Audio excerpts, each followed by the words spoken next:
Hi guys, welcome back to my channel. I hope you all are doing good and I am back with another video and you guys know from the title that what we are going to talk about today in this video. But first of all, thank you so much for all the lovely comments that you guys have been doing in my videos. I really appreciate that, for all the best wishes, and I go through all your comments. I know you guys want me to make a detailed video about my strategy, like how did I plan my revisions, how was I doing questions, how did I give GT, what was I doing between GTs.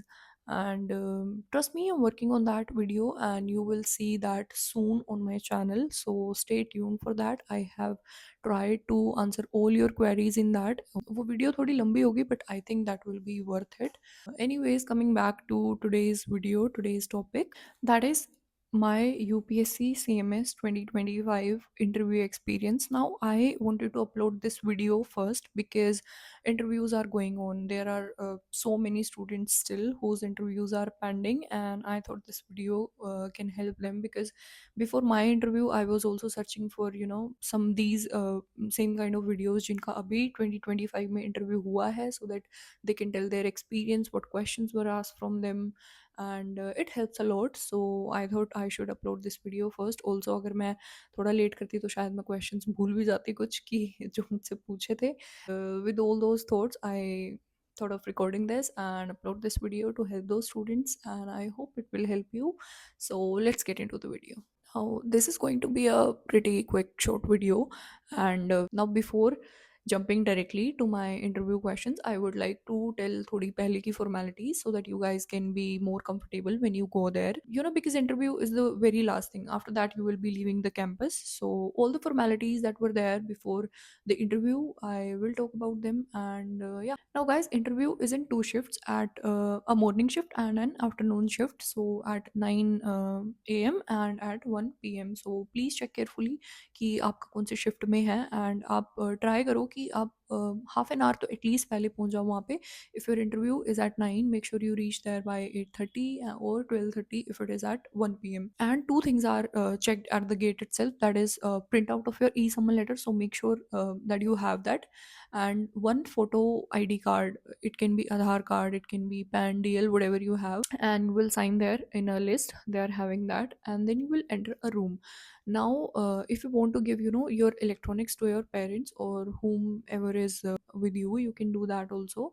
You can just enter with the file of your documents, and if you're coming alone and you don't have anybody to whom you can give your belongings, there they provide a locker in that room. The moment you enter the building, you can keep your things there, like your phones or anything that you want to take inside electronics. They will put those things in the locker and they'll give the key to you. After everything is done, your interview is done, you can come back and collect those things. After that, there is this security check-in, where your file, or if the bag that you are carrying, you can also take your bag inside, that will be checked, and they will scan you for security purposes. Now, after these security check-ins, the moment you exit, there will be a person standing there who will tell you that in which building you have to go, on which floor, and to which room number you need to go. Ask from that person and go there, because that is the waiting room where your documents will be checked.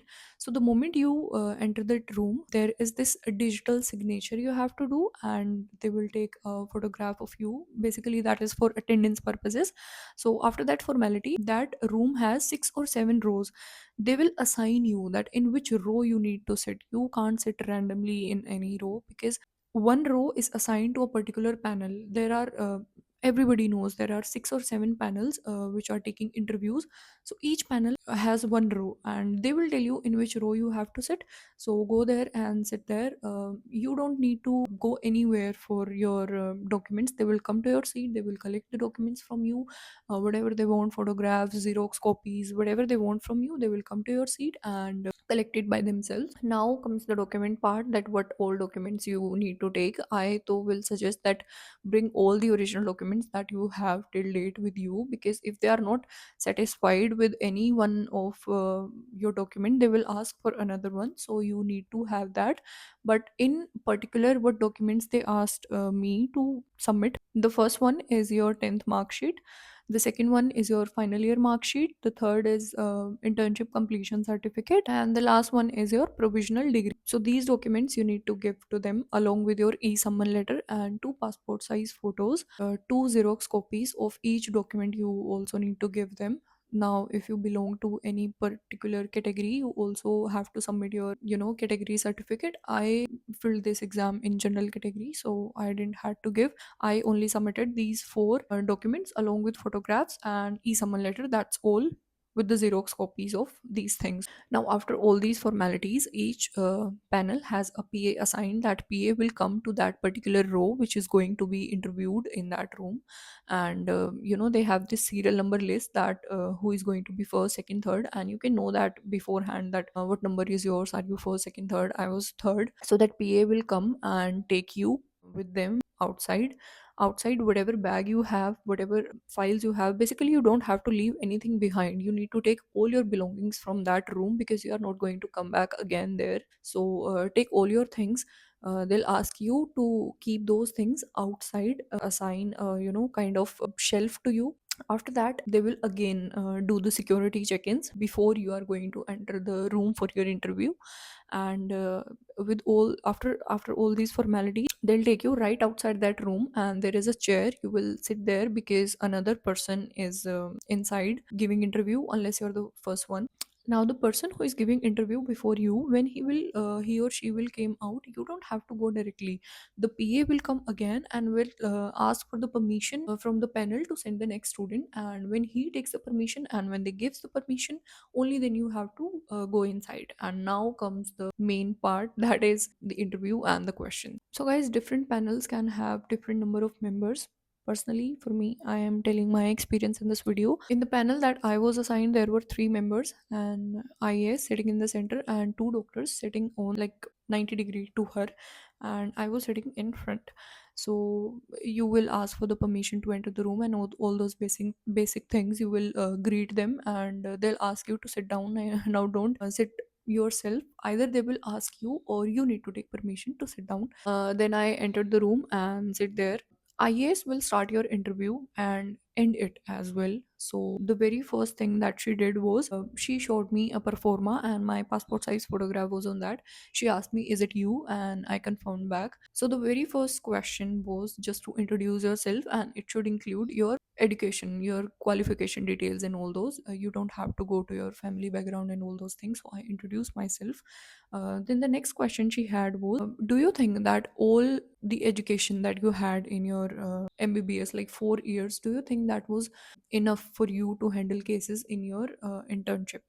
So I answered accordingly. Basically, you need to show confidence, but you don't have to be overconfident that yes, I was capable enough on my own to handle everything in my internship. You can mention teamwork, you can mention, that with help of seniors, we were able to manage cases. And yes, that the education I have in my prof years definitely helped me to understand those cases better. Now the next question she asked was, "What if I give you chance to go back in your MBBS journey? What things you want to change and what are the things you don't want to change?" So answer accordingly, prepare your answers, because these basic kind of questions they are going to ask. Now here is a tip.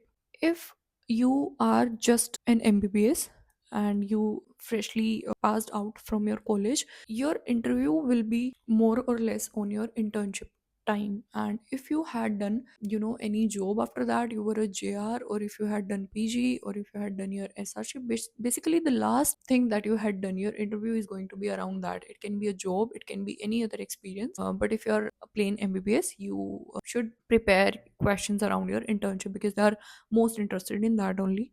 So after this question, she asked a doctor sitting on her right hand side to ask questions from me.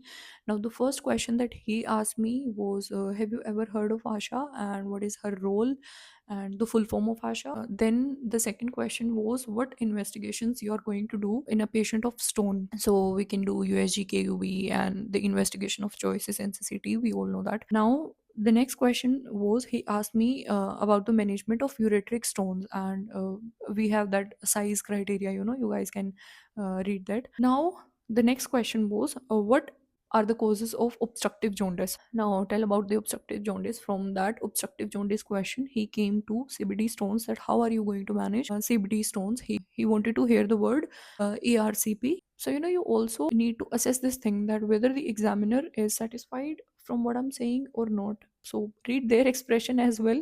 The next question he asked me was the type of stones, what kind of stones we have, and asked me about the composition of true white stones.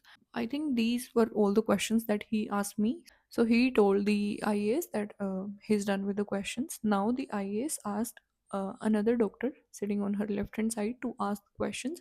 And the very first question he asked me was, when was your internship completed, and so what are you doing after your internship? So I told them that I was preparing for exam NEET PG and UPSC CMS. Don't just say that you were preparing for NEET PG.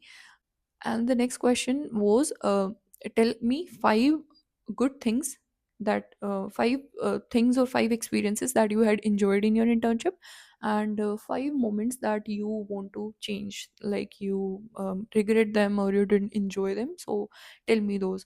Now I was telling the good parts that I enjoyed. I told about my labor room postings, my PSM posting. The moment I say PSM posting, he asked me where was I posted, was it a rural posting also? So yeah, mine was a rural posting. You can tell as per your postings. So he asked me that what all things you seen there, what problems were there, how are you going to solve those problems, and why those problems were there. So all those basic internship PSM posting questions he asked me. After that, I mentioned there was this some topic of institutional deliveries.